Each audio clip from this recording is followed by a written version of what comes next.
Notice in last time or the last video lecture, we said effectively nothing about coordinate frames. That'll change in this vector because we're going to discuss vector components in the sort of traditional x, y, and z type of stuff.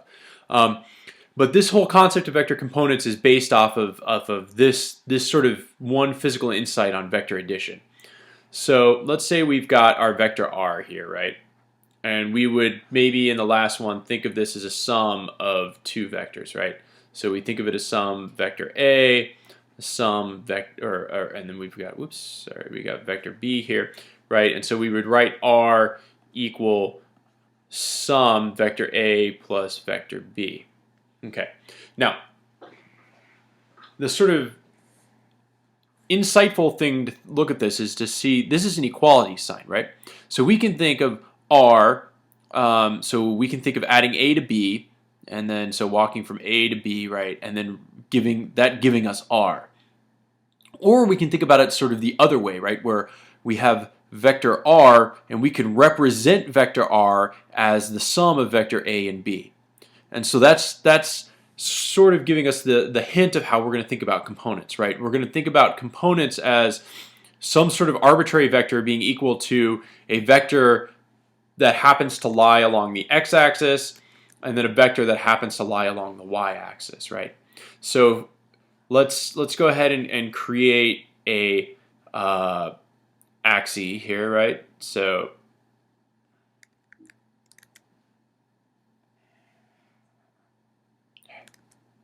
sorry, having some trouble here with this thing. There we go. Okay. All right. So here's those are our two axes, right? So here we've got y, and here we've got x, and these have unit vectors that define them, right? So that would be j hat, and this would be I hat in sort of our traditional physics notation, right? So these are a vector of length 1 that lies along the x-axis and a vector of length 1 that lies along the y-axis, and we'll talk a little bit about why we care deeply about that. All right, so first thing we'll think about some sort of vector just sitting out in the frame. We'll anchor it at 0 on this coordinate system because that'll make our lives easier. So we'll call this r. Right. So we're gonna look at this and we're gonna say, well, we're gonna do exactly what we did over here, but instead of being two arbitrary vectors a and b, we're gonna write a vector, or we want a vector that lies along the x-axis and a vector that lies along or with the same orientation as the y-axis, right? And so we want to think of this as here is r that lies along the x, and here is length r that lies along the y, right? This gives us the advantage of having a 90-degree here, and this would have some sort of angle theta acting from this x-axis. So what we've done right here is we've turned r into a right triangle, right? So we've turned r into the hypotenuse, and we have one side as being the portion of r that lies along the x-axis, and another side being the portion of the r that lies along the y-axis. And we can figure out the lengths of these, right, just using trig. So we know the length of rx, right, is going to be the length of the hypotenuse. So magnitude of r, this bar on either side of this means magnitude. And that's going to be cosine theta, right? So that's going to give us that value. We can do y, right, ry equal to magnitude r, and then we're going to do sine theta. And that's it, right? So now we know how long this is, and we know how long that is, right? And so we have the portion of r that lies along the x-axis and the portion of r that lies along the y-axis. Whoops. We can calculate the length of rx and the length ry here, right? These are scalar values. And then this gets us, in combination with the unit vectors, the vector representation of r, right? So r is equal to the sum of the portion that lies along the x-axis plus the portion that lies along the y-axis. All right. So again, we've got exactly the same thing that's going on over here, but we've chosen our A and our B to be specific, very special, right? And the special thing that we're choosing is for them to lie along the x-axis and the y-axis. All right, so this lets us bring in trig because we've got right triangles and we've got a lot of tools to work with right triangles because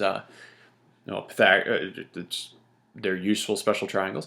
And then we can find, already have formulas to find the lengths of the two sides, and then we multiply them by these unit vectors I hat and j hat because these vectors have length 1, so they do nothing to change the length here, and all they do is provide direction. They say Rx and Ri are equal.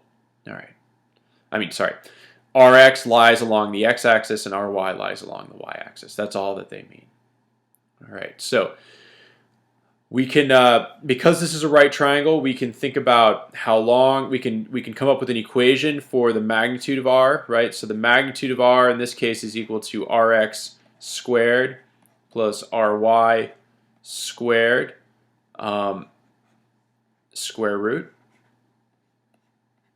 Right, so this is just the Pythagorean theorem.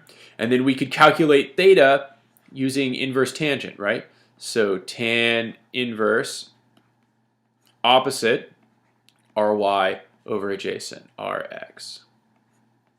All right. So here we've got basically all the tools to analyze a vector in terms of its components. Now, it's important to keep in mind, right? This is just a right triangle.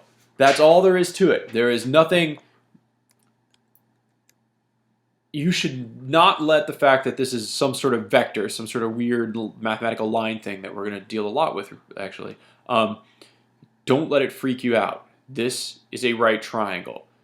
The length of r is the length of the hypotenuse of the right triangle.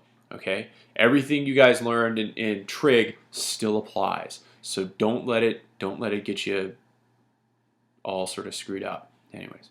All right, sounds good. So next lecture we'll talk about how to add vectors with components, and then also how to do sort of the rest of the stuff that comes as a result.